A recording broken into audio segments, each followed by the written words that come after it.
Hola, mi nombre es Emily Holguín y yo les voy a estar hablando sobre lo que es la cardiopatía isquémica. Pero antes les traje una frase que dice: la salud es uno de los pilares fundamentales para el bienestar del ser humano.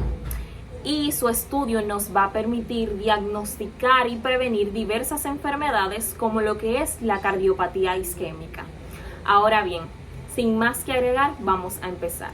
Presten mucha atención. Ahora bien, ya entrando en materia, vamos a hablar sobre lo que es la cardiopatía isquémica.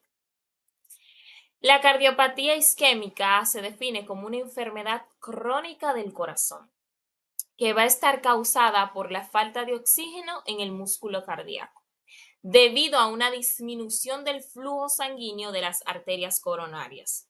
Esto ocurre por la arteriosclerosis, que estrecha o bloquea progresivamente el paso de sangre.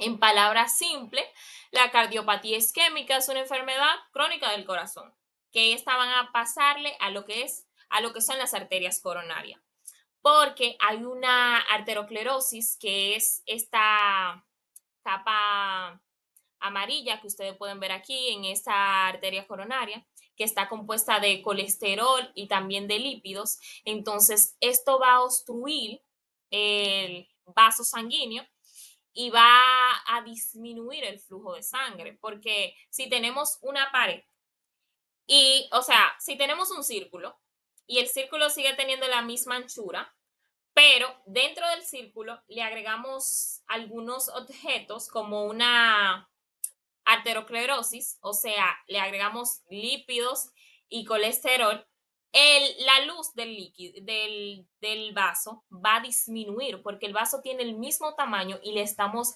agregando más objetos dentro de él.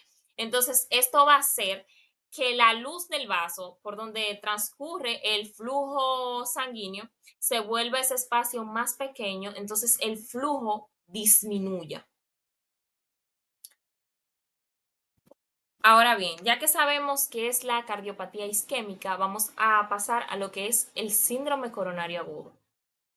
El síndrome coronario agudo es una manifestación repentina y grave de la cardiopatía isquémica.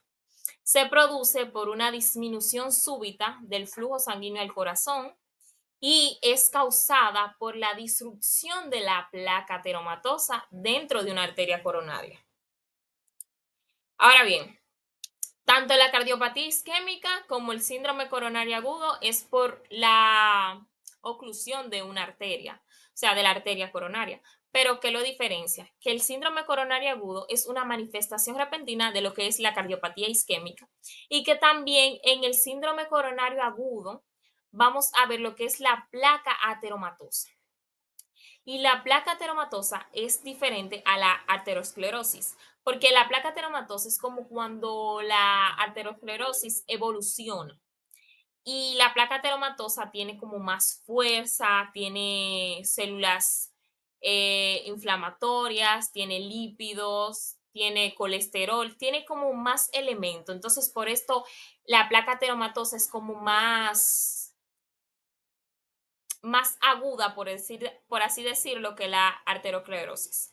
Entonces, la placa ateromatosa la vamos a ver en lo que es el síndrome coronario agudo. Y también otra diferencia del síndrome coronario agudo y la cardiopatía isquémica es que aquí va a haber una disrupción de la placa ateromatosa. Es decir, va a haber una ruptura. Mientras que en la cardiopatía isquémica no hablamos de ruptura.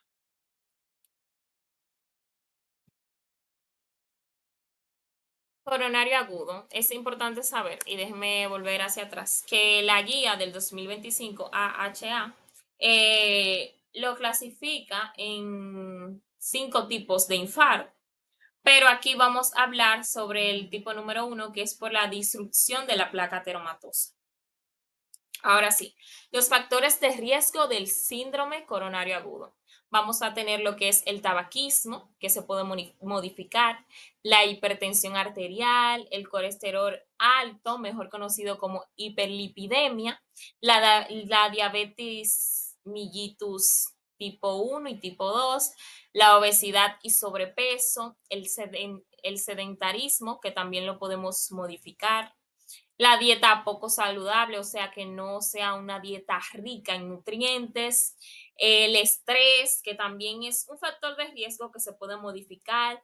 Los trastornos del sueño, la edad avanzada, antecedentes familiares y por último, el sexo femenino.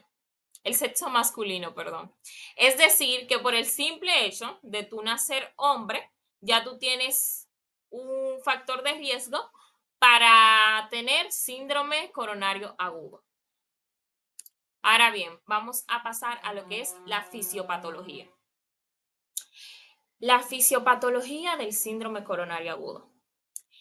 Esta imagen explica muy bien cuál es la fisiopatología de este, porque, por ejemplo, aquí vamos a tener lo que es la placa ateromatosa.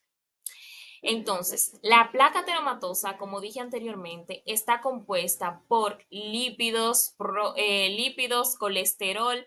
También vamos a tener células inflamatorias. También se pueden encontrar dentro de esto macrófagos, entre otros. Entonces, la placa ateromatosa, al tener todo este contenido, puede perder estabilidad y es lo que puede causar una disrupción, como pueden ver aquí, una ruptura de la placa ateromatosa. Entonces, cuando hay una ruptura de la placa ateromatosa, vamos a tener lo que es una cascada de coagulación. Y luego de la cascada de coagulación, vamos a tener lo que es un tromboembolismo, como pueden ver aquí. Entonces, este trombo puede ocasionar una oclusión parcial, como pueden ver aquí, que el trombo está en el medio de la arteria coronaria, pero por aquí todavía puede pasar un poco de sangre, o sea, puede ir el flujo de sangre, aunque esté disminuido, y por aquí también. Pero también este tromboembolismo puede tener una oclusión total, que sería cuando este trombo ocluye toda esta pared, toda. Entonces no deja que cruce ningún tipo de sangre. Eso es lo que le llamaríamos una oclusión total. Entonces, en resumen, la fisiopatología del infarto agudo al miocardio se basa en que se rompe la placa ateromatosa. Va a causar lo que es una cascada de coagulación y luego va a causar un tromboembolismo. El tromboembolismo puede causar una oclusión parcial o total de la arteria coronaria, como pueden ver aquí. Ahora bien, debemos de saber que el síndrome coronario agudo va a incluir 3 afecciones clínicas relacionadas que existen a lo largo de un continuo de gravedad. O sea que cada una va a estar relacionada de la otra, perdón. Entonces, lo primero que debemos saber que la primera manifestación clínica del infarto agudo al miocardio y también la más leve es la angina inestable. La segunda manifestación es el infarto agudo del miocardio sin elevación del segmento ST. Mírenlo ahí abreviado, por si ahorita lo ven abreviado, sepan qué significa. IAMSEST. Infarto agudo del miocardio sin elevación del segmento ST.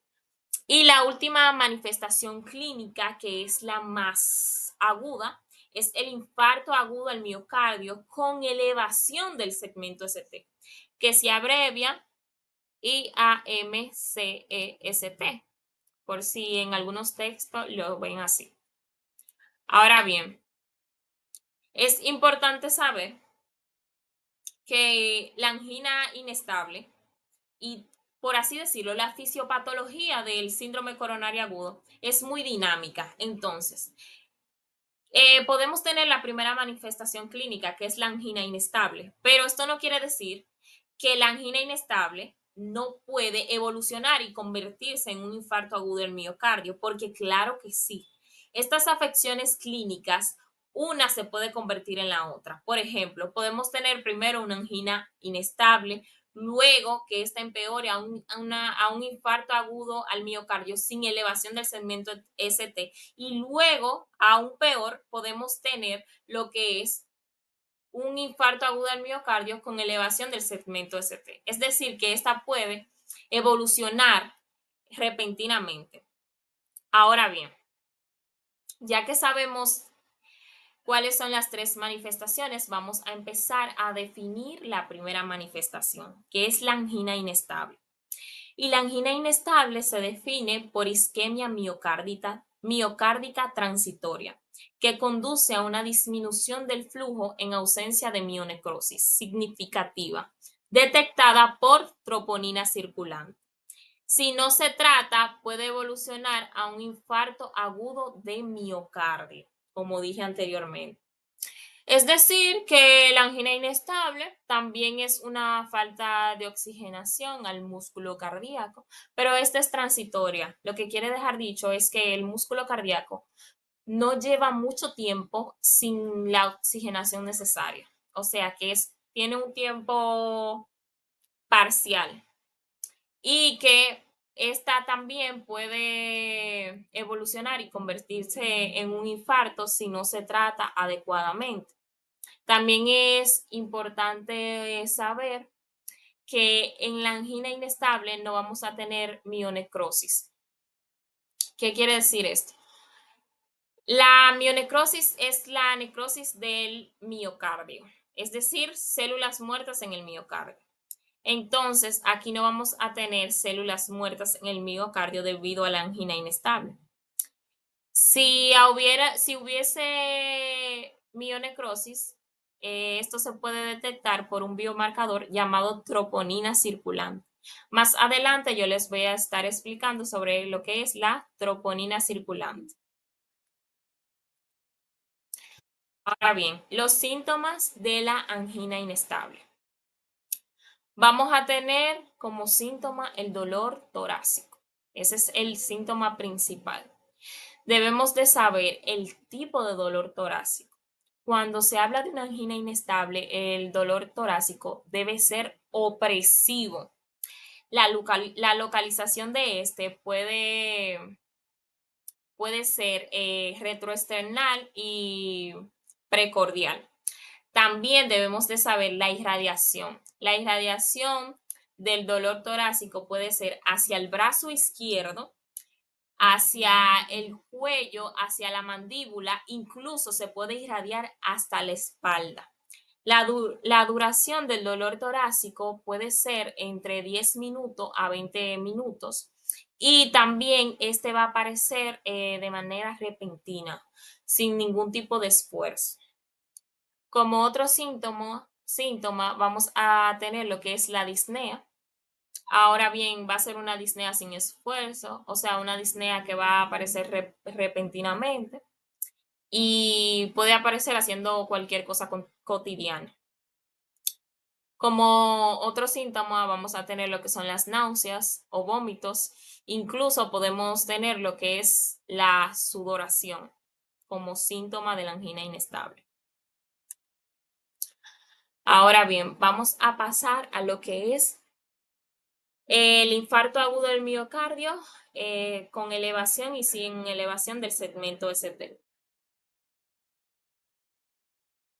Pero antes de hablar sobre infarto agudo al miocardio con elevación y sin elevación del segmento ST, debemos de saber qué es el segmento ST, porque eso es lo básico, ¿verdad?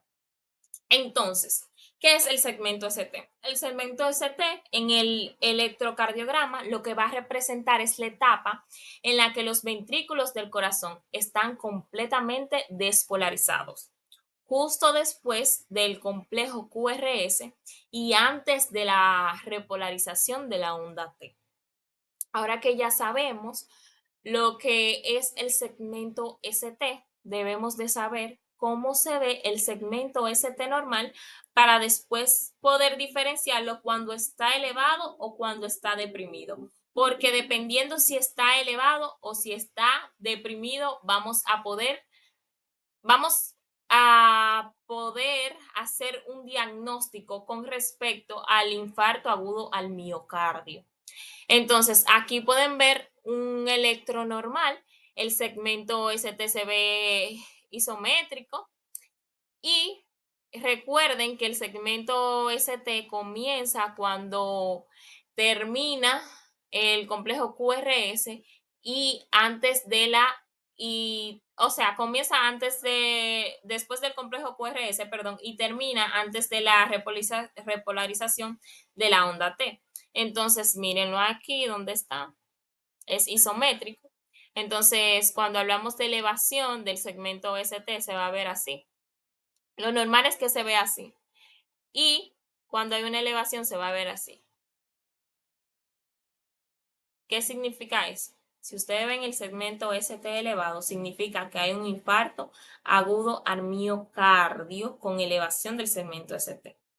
Entonces, cuando hay una depresión del segmento ST, se va a visualizar de esta manera. Esto puede significar un infarto agudo del miocardio sin elevación del segmento ST, entre otras patologías. Ahora que ya sabemos qué es el segmento ST, vamos a entrar a lo que es la segunda manifestación clínica, que es el infarto agudo del miocardio sin elevación del segmento ST. Los pacientes con infarto agudo del miocardio sin elevación del segmento ST van a tener una arteria coronaria parcialmente ocluida que conduce a una isquemia subendocárdica.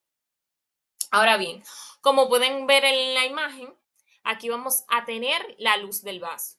Esta es la arteria coronaria. Aquí vamos a tener la luz del vaso, entonces vamos a tener la placa ateromatosa, la disrupción, la ruptura de la placa ateromatosa. Y vamos a tener un trombo que está ocluyendo, pero parcialmente. O sea que todavía hay espacio por ahí para que el flujo sanguíneo lleve sangre oxigenada al corazón. Aunque va a haber una disminución de este flujo debido a esta oclusión parcial que está haciendo este trombo, pero como quiera va a haber un flujo. Entonces, es importante saber que la parte interna del miocardio no va a recibir la oxigenación necesaria, o sea, la subendocárdica no va a recibir la oxigenación necesaria. Entonces, puede haber mionecrosis del miocardio, o sea, pueden haber células dañadas porque no tienen oxígeno. Entonces, estas células dañadas van a ser detectadas por las troponinas, o sea, los biomarcadores. Es decir, que si yo sospecho de un infarto agudo del miocardio sin elevación del segmento CT, yo puedo mandar a hacerle los biomarcadores para confirmar o no este diagnóstico. Ahora bien, la tercera manifestación clínica es el infarto agudo de miocardio con elevación del segmento ST. Generalmente, este tiene un vaso completamente ocluido que conduce a una isquemia miocárdica transmural e infarto. Como pueden ver en la imagen, aquí vamos a tener una oclusión total del vaso. Esta es la placa ateromatosa. Miren, vamos a tener un trombo que va a ser una oclusión total de la luz del vaso. Esto quiere decir que no va a poder pasar el flujo de sangre, porque si tenemos un círculo, y lo tapamos, ya no va a pasar ningún tipo de flujo de sangre por ahí, porque hay una oclusión total que se le está dando el trombo a esta arteria coronaria. Entonces, es importante saber que para diagnosticar un infarto agudo del miocardio con elevación del segmento ST, lo primero que debemos de hacer es un electrocardiograma. Entonces, en el electrocardiograma, lo que va o sea, lo que va a salir en el electrocardiograma es la elevación del segmento ST. Ahora bien, ¿qué quiere dejar dicho el infarto agudo al miocardio? Esto quiere dejar dicho que va a haber mionecrosis. O sea, se va a dañar el músculo cardíaco porque no va a haber oxigenación. Y esta va a ser transmural porque va a pasar desde desde, por ejemplo, esta pared del miocardio a la otra pared. O sea, se va a dañar todo el tejido. Y esto va a depender de la duración que dure para ser como intervenido. Esto puede empeorar o no, dependiendo cómo sea el manejo de este infarto. Para el diagnóstico inicial, lo primero que debemos de hacer en el orden cronológico es el electro, pero vamos a empezar por la historia clínica aquí para explicárselo, desde lo más sencillo hasta lo que es un poquito más complejo. Entonces, para el diagnóstico inicial vamos a hacer una historia clínica. ¿Por qué? Porque gracias a la historia clínica vamos a identificar el tipo de dolor, las características del dolor, los antecedentes familiares, los hábitos tóxicos, los factores de riesgo, entre otras cosas que no, nos pueden hacer pensar en un diagnóstico. También, luego de la historia clínica, vamos a hacer un examen físico, que en el examen físico vamos a evaluar la gravedad del cuadro, los signos de complicaciones y a descartar otras causas del dolor torácico. Porque no necesariamente cuando a un paciente le duele el tórax estamos hablando de una angina o estamos hablando del corazón que tiene que, o sea, que tiene un dolor simplemente porque es algo cardíaco. Puede tener un dolor del esófago o de cualquier otro órgano que esté relacionado. ¿Entienden? Entonces, por eso es muy importante hacer un buen examen físico para poder diferenciar el dolor y así poder llegar a un diagnóstico más rápido. Ahora bien, el electrocardiograma. Como dije anteriormente, es lo primero que se debe de hacer. Debe realizarse en menos de 10 minutos desde el primer contacto con el médico y este es esencial para distinguir un infarto agudo del miocardio con elevación del segmento ST y un infarto agudo del miocardio con disminución, o sea, sin elevación del segmento ST. También esto nos va a hacer, o sea, nos hace pensar si tiene una angina o si no la tiene. Ahora bien, las troponinas de alta sensibilidad. Como dije anteriormente, son biomarcadores más específicos del daño cardíaco que permiten confirmar o descartar un infarto. Las nuevas guías del 2025 recomiendan repetirla 1 y 3 horas si el primer resultado es dudoso. En palabras más simples, las troponinas son proteínas que están en el músculo cardíaco, o sea, están en el miocardio. Entonces, cuando hay un infarto agudo al miocardio y hay necrosis, cuando se muere el músculo cardíaco, va a liberar lo que son las proteínas, pro, pro, proponinas, perdón.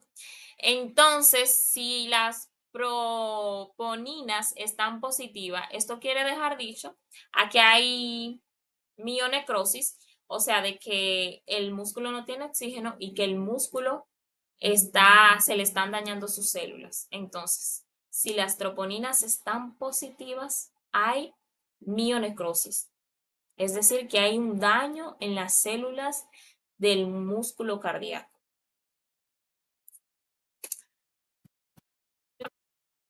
Vamos a tener varias terapias, por ejemplo, a los pacientes que tienen hipoxemia le vamos a poner oxígeno y le vamos a poner analgesia, pero solo a los pacientes que tienen dolor. La guía dice que los medicamentos para los pacientes que tienen dolor, la primera opción tiene que ser nitroglicerina sublingual. Pero en caso de que no haya nitroglicerina sublingual, podemos ponerle morfina. Antiagregación. Bueno, aquí es importante saber de que estos fármacos no son como los otros. porque la morfina y la nitroglicerina y el oxígeno no nos ayudan para beneficios de la mortalidad. Estos sí, estos son como fármacos que previenen, por así decirlo, la muerte de un paciente con infarto agudo al miocardio. Entonces, vamos a tener la aspirina o ASA. Esta va a ser de acción inmediata. También vamos a tener los inhibidores del P2Y2, que aquí vamos a tener a lo que es el prasugrel y el trica. Entonces, es importante saber que, o sea, el prasugrel y el trica son de, de acción rápida. Estos son de acción rápida, mientras que el clopidogrel no. Pero estos dos tienen una acción rápida, pero tienen mayor riesgo de sangrado, mientras que el clopidogrel no. Es decir, que en pacientes ancianos es mejor indicarle el clopi que el prasu o el prica, porque estos pueden ser un riesgo para para un paciente como con una edad avanzada. En la anticoagulación vamos a tener que esta se va a utilizar para tratar el trombo arterial y disminuir complicaciones trombóticas de PCI. Esta siempre se usa pretratamiento. Entonces, la anticoagulación nos va a ayudar a disminuir el trombo arterial. Es decir, por ejemplo, si todavía no le han hecho una angiografía o una angioplastía, se puede utilizar anticoagulación para tratar de poner el trombo más pequeño. Entonces, esto va a depender de la estrategia de manejo. Por ejemplo, tenemos la trombólisis, que aquí vamos a indicar enoxaparina, perdón, el PCI, que aquí vamos a indicar heparina no fraccionada. Si el manejo es médico, vamos a indicar fondaparinux o heparina. La duración de este tratamiento va a depender de si es trombólisis, que esta puede ser 8 días o incluso hasta el egreso. Y si es PCI, esta puede ser hasta después del procedimiento. Otras terapias del manejo agudo son los betabloqueadores.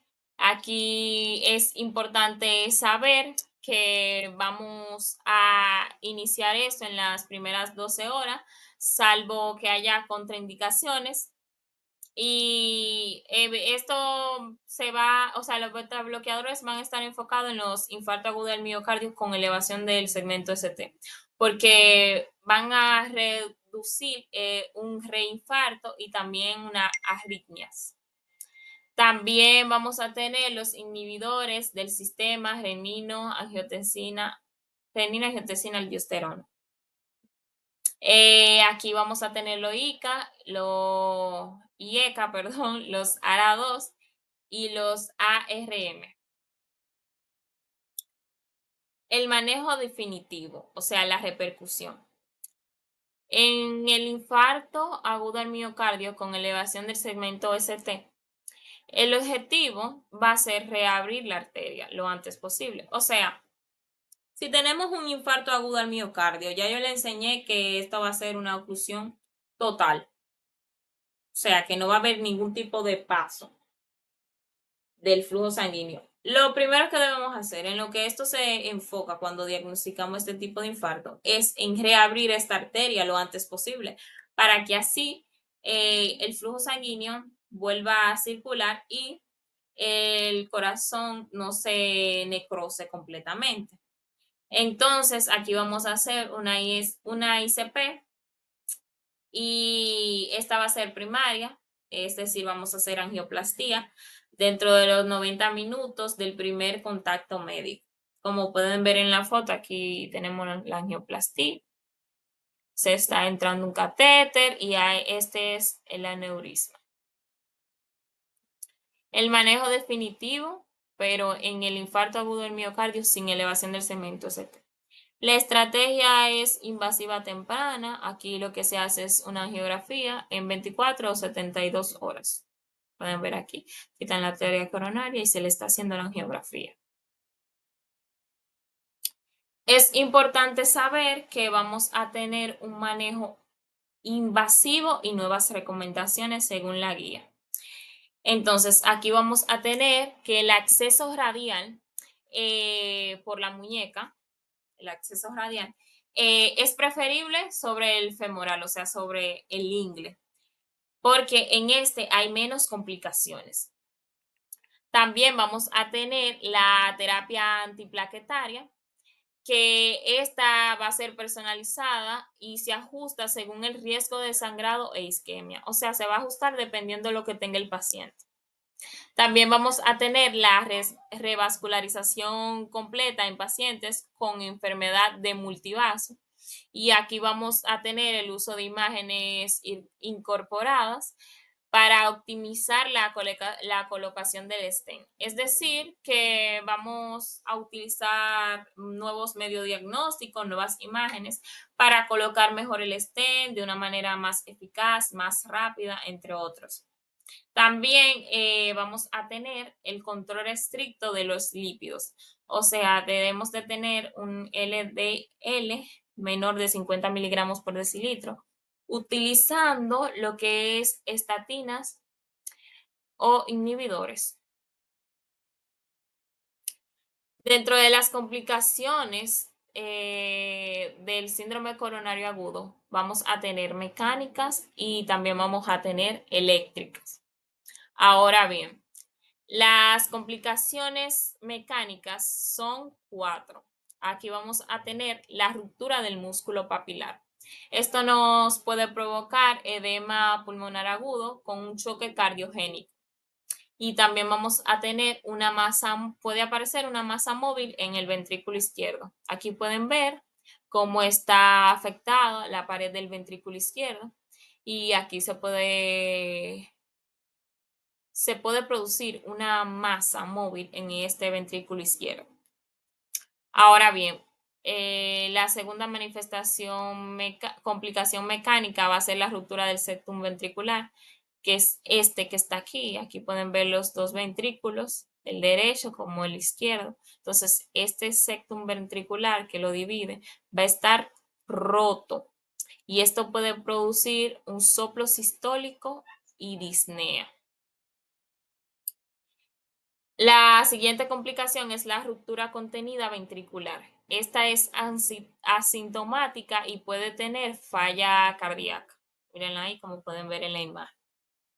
Y por último, vamos a tener una ruptura de la pared libre ventricular, que esta puede causar o puede ocasionar lo que es un taponamiento cardíaco. ¿Por qué? Porque si el ventrículo se rompe, la sangre del corazón va a pasar a la capa externa del corazón, que es el pericardio. El pericardio recubre el corazón, entonces toda esa sangre va a salir para el pericardio y va a ocasionar un taponamiento y el corazón va a estar ocluido dentro del pericardio porque hay mucho líquido y esto puede causar hasta la muerte del paciente. Las complicaciones del síndrome coronario agudo eléctrica son taquiarritmias y bradiarritmias. A estos pacientes se le hace CDI en todos los pacientes con FIB menor de 40%. Es importante saber que en las bradiarritmias se pueden poner lo que son marcapasos permanentes, ya sea si hay un infarto del MOVIX 2, un bloqueo AB completo o un bloqueo de la rama alternante. También, como otra terapia, vamos a tener lo que es la vacunación. Aquí vamos a tener la vacunación contra la influenza y neumococo para reducir el riesgo de descompensaciones cardíacas.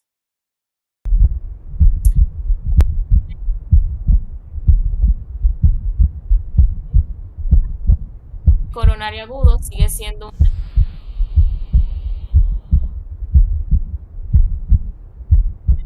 guía del 2025, ofrece el enfoque más integral, o sea, que sea como más rápido y más personalizado. También algo que ofrece esta guía es un diagnóstico temprano y una repercusión inmediata. O sea, si es un infarto agudo del miocardio con elevación del segmento ST, hacerle su debida angioplastía. Y también que haya un buen manejo farmacológico para así poder ayudar a estos pacientes lo mejor posible y lo antes posible.